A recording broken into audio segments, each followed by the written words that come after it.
Alors, au mieux, elle est magnifique. Voilà, il y en a beaucoup par ici. Elle a fait un recensement extraordinaire. Elle a parcouru des dizaines de milliers de kilomètres pour les découvrir une par une.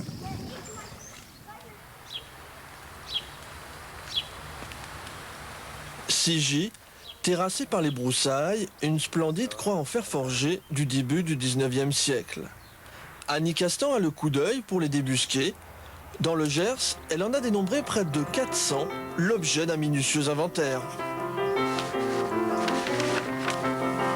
Sa croisade démarre toujours par une lecture attentive des cartes d'état-major. Elle repère les cibles, déduit les emplacements. Nous habitons à Marestin, qui se situe à 7 km de l'île Jourdain, et Marestin est à 40 km de Toulouse. L'idée est venue d'un concours lancé par un abbé curieux de patrimoine oublié. La paroissienne s'est prise au jeu. En 3 ans de recherche, elle a parcouru 30 000 km, l'un des plus longs chemins de croix de l'ère chrétienne.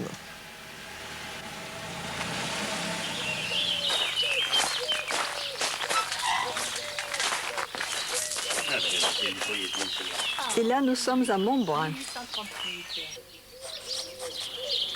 Elle est bien celle-là, elle est simple, modeste, mais elle est jolie. Oui, elle a les attributs, mais elle n'en a pas beaucoup. Hein. Elle n'a que le cœur et la couronne. Tu as vu ces épines là? Oui, et puis elle est bien entourée, il y a des arbres, il y a des feuillages, oui. Il y a les oiseaux qui chantent. Ce tibial est magnifique. Allez, tu peux dessiner maintenant, va.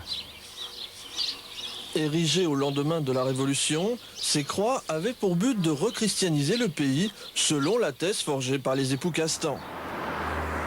Placées hors du village, elles protégeaient les récoltes des mauvais tours du ciel. Aujourd'hui, elles font tellement partie du paysage que plus personne ne les remarque, à 2 exceptions près.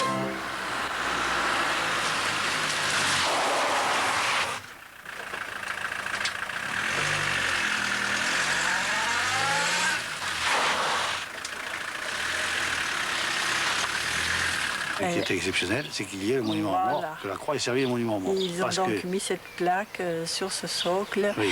Et qui Mais après la guerre de 14, c'était rigoureusement interdit. Ah, il y avait la séparation de l'Église et de l'État en 1905, et les monuments aux morts ne devaient avoir aucun signe religieux. Ah oui. C'est exceptionnel, ça. Oui, oui. Œuvres de forgerons très différents, les croix se distinguent par leur décoration, véritable livre d'images. Chaque attribut raconte un épisode de la Passion du Christ.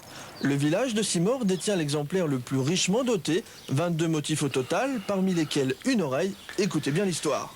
Alors, quand il y a l'oreille, qui est souvent accolée à l'épée, c'est l'oreille d'un soldat romain qui a été décollée par un apôtre qui voulait défendre Jésus. Mais Jésus lui a dit non, celui qui use de l'épée périra par l'épée.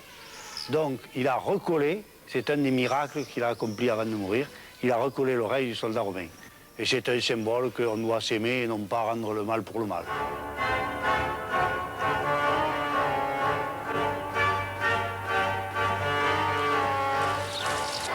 C'est dommage que je n'ai pas porté mes sécateurs, parce que j'aurais pu enlever toutes ces ronces. Est-ce que vous pouvez nous parler de la croix qui est là? Oh là. Si vous savez depuis quand elle y est? Non, vous l'avez toujours vue. Il y a vue. 22 ans que je suis ici, et la croix, je dis, c'est piquant.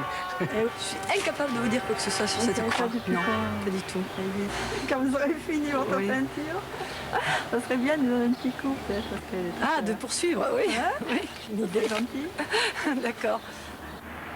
À l'issue de son périple, l'ensemble des croquis a atterri dans un recueil. Achevé l'inventaire, Annie Castan a décidé d'abandonner son crayon de pèlerin. Aujourd'hui, elle s'est trouvée un nouveau passe-temps. Cela ne s'invente pas, elle s'adonne au point de croix.